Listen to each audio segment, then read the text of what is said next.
Sri Aurobindo, Savitri, a legend and a symbol.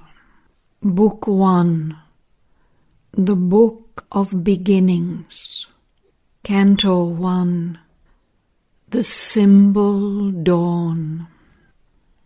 And Savitri too awoke among these tribes that hastened to join the brilliant summoner's chant, and, lured by the beauty of the apparent ways, acclaimed their portion of ephemeral joy. Akin to the eternity whence she came, no part she took in this small happiness. A mighty stranger in the human field, the embodied guest within made no response. The call that wakes the leap of human mind, its checkered, eager motion of pursuit, its fluttering-hued illusion of desire, visited her heart like a sweet alien note. Time's message of brief light was not for her. In her there was the anguish of the gods imprisoned in our transient human mould, the deathless conquered by the death of things. A vaster nature's joy had once been hers, but long could keep not its gold heavenly hue, or stand upon this brittle earthly base.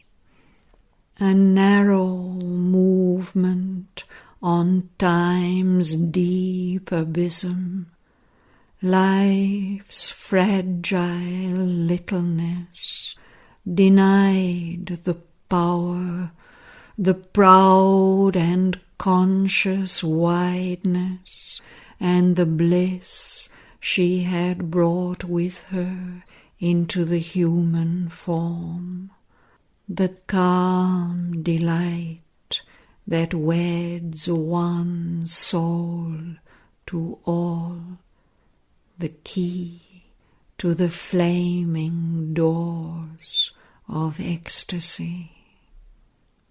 Earth's grain that needs the sap of pleasure and tears rejected the undying rapture's boon, offered to the daughter of infinity her passion flower of love and doom she gave. In vain now seemed the splendid sacrifice.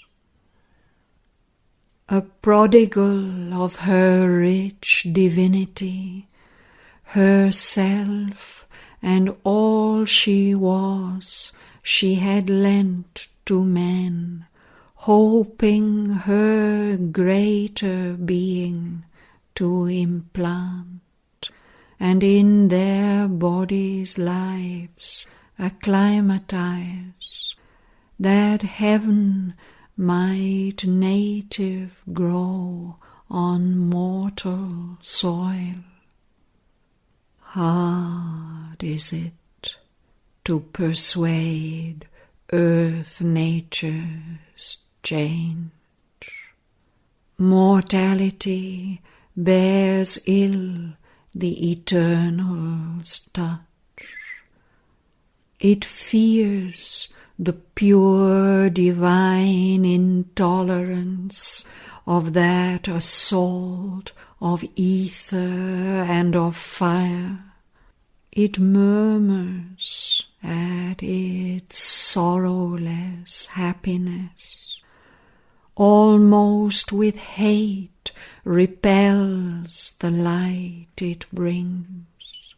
It trembles at its naked power of truth and the might and sweetness of its absolute voice.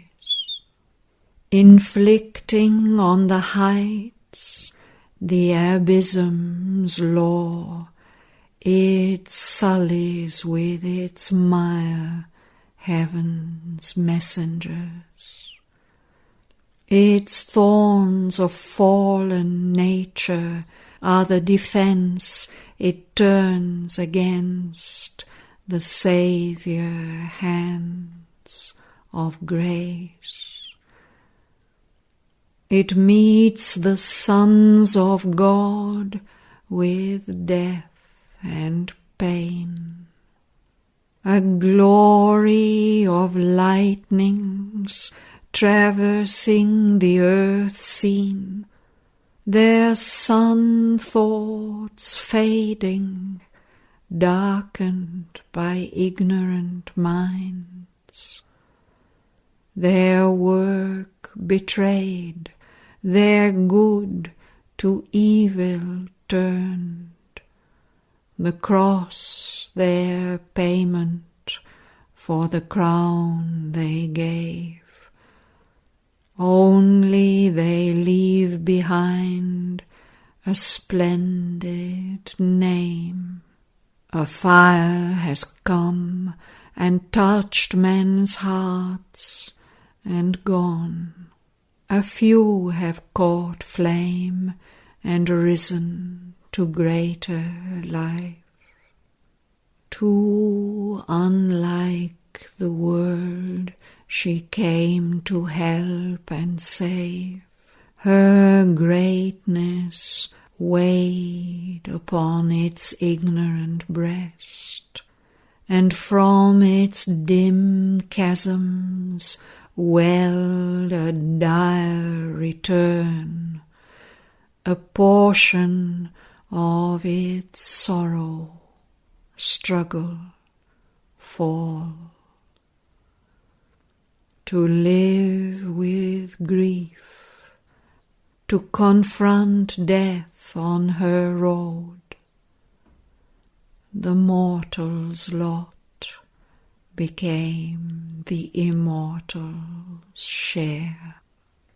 Thus, trapped in the gin of earthly destinies, awaiting her ordeal's hour, abode, outcast from her inborn felicity, accepting life's obscure terrestrial robe, hiding herself even from those she loved, the Godhead, greater by a human fate. A dark foreknowledge separated her from all of whom she was the star and stay, too great to impart the peril and the pain. In her torn depths she kept the grief to come. As one who, watching over men left blind, takes up the load of an unwitting race, harbouring a foe whom with her heart she must feed, unknown her act, unknown the doom she faced. Unhelped, she must foresee and dread and dare. The long foreknown and fatal morn was here, bringing a noon that seemed like every noon. For nature walks upon her mighty way, unheeding when she breaks a soul, a life. Leaving her slain behind, she travels on. Man only marks, and God's all-seeing eyes. Even in this moment of her soul's despair, in its grim rendezvous with death and fear, no cry broke from her lips, no call for aid. She told the secret of her woe to none. Calm was her face, and courage kept her mute. Yet only her outward self suffered and strove. Even her humanity was half divine. Her spirit opened to the spirit in all. Her nature felt all nature as its own. Apart, living within, all lives she bore. Aloof, she carried in herself the world. Her dread was one with the great cosmic dread. Her strength was founded on the cosmic mights. The universal mother's love was hers. Against the evil at life's afflicted roots, her own calamity its private sign. Of her pangs she made a mystic, poignant sword. A solitary mind, a world-wide heart. To the lone immortals unshared work she rose. At first life grieved not in her burdened breast. On the lap of earth's original somnolence, inert, released into forgetfulness, prone it reposed, unconscious on mind's verge, obtuse and tranquil like the stone and star. In a deep cleft of silence, twixt two realms, she lay remote from grief, unsawn by care, nothing recalling of the sorrow here. Then a slow, faint remembrance, shadow-like, moved, and sighing, She laid her hand upon her bosom and recognized the close and lingering deep, quiet, old, made natural to its place, but knew not why it was there, nor whence it came. The power that kindles mind was still withdrawn. Heavy, unwilling were life's servitors, like workers with no wages of delight.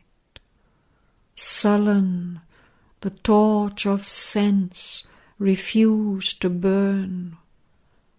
The unassisted brain found not its past. Only a vague earth nature held the frame. But now she stirred. Her life shared the cosmic load. At the summons of her body's voiceless call, her strong, far-winging spirit travelled back to the yoke of ignorance and fate, back to the labour and stress of mortal days, lighting a pathway through strange symbol dreams across the ebbing of the seas of sleep. Her house of nature felt an unseen sway. Illumined swiftly were life's darkened rooms, and memory's casements opened on the hours, and the tired feet of thought approached her doors. All came back to her.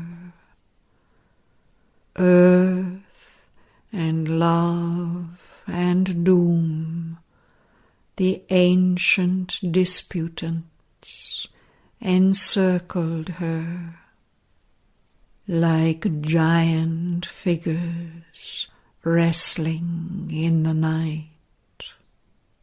The Godheads from the dim inconscient born awoke to struggle and the pang divine, and in the shadow of her flaming heart, at the sombre centre of the dire debate, a guardian of the unconsoled abyss, inheriting the long agony of the globe, a stone-still figure of high and godlike pain, stared into space with fixed, regardless eyes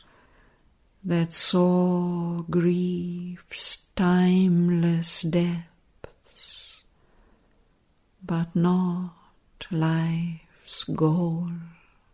Afflicted by his harsh divinity, bound to his throne, he waited unappeased the daily oblation of her unwept tears. All the fierce question of man's hours relived. The sacrifice of suffering and desire earth offers to the immortal ecstasy began again beneath the eternal hand. Awake, she endured the moment's serried march, and looked on this green, smiling, dangerous world, and heard the ignorant cry of living things. Amid the trivial sounds, the unchanging scene, her soul arose, confronting time and fate. Immobile in herself, she gathered force. This was the day when Sraddhavan must die.